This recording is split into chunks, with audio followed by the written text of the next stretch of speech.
Instead, Samantha calls Mark and passes the phone to Xavier so he can learn that Presley is gone. Then Samantha reveals that the DNA from Cal's murder didn't match anyone in the bunker, so the killer was a survivor who sneaked in. She wants her people released, her weapons returned, and Xavier to find out who really killed Cal or he'll never see his daughter again. Another flashback from 12 years ago shows the crew working hard to build the underground city. Team leader Trent noticed some of his co-workers had problems breathing and later confronted Anders about arsenic residue in the tunnels making people sick. Trent wanted to shut the project down, but Anders refused and instead sent everyone home, promising to take care of it. The next day Trent discovered he was fired and Anders would make everyone work while wearing masks. Trent wanted to know what the city was really for, and Anders told him not to mess with the powerful people because they knew something big was coming. Afterward, Trent started to research this incoming catastrophe, but nobody on the internet talked about it. He also kept trying to call his friends in the working team to no avail. Using a 3D printer, Trent made his own gun, and it was his bullet that hurt Xavier that day. In the present, Xavier agrees to Samantha's demands and rushes to tell Nicole to cancel the operation because they still don't know who killed Cal.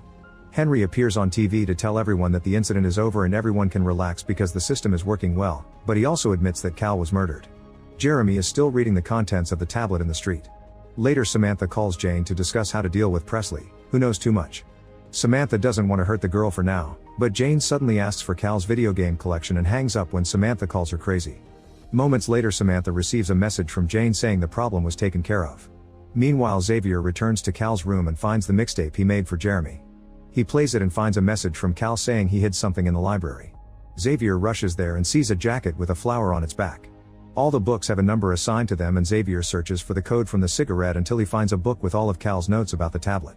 At the same time, Nicole visits Gabriella to ask for the psych tests every person took when they moved in. Gabriella doesn't want to break confidentiality, but Nicole threatens her into cooperating. As they look at the list, Gabriella finds a file with a serious problem.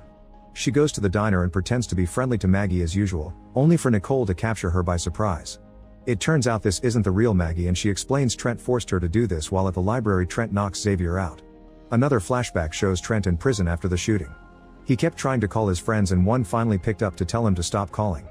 Trent told him it was fate, he was in a prison so close to the construction site so he'd be close when the time came. His friend informed him he was dying before hanging up. Later, when the prisoners learned about the incoming tsunami, they rioted and started to kill the cops. Trent used the opportunity to steal a police uniform and wandered down the road, where lots of cars were trying to enter the dome. He found the real Maggie and her husband, who were chosen for the bunker. Trent pretended he knew an alternate path to make them leave the car, and once they were alone, he shot them both to steal their IDs.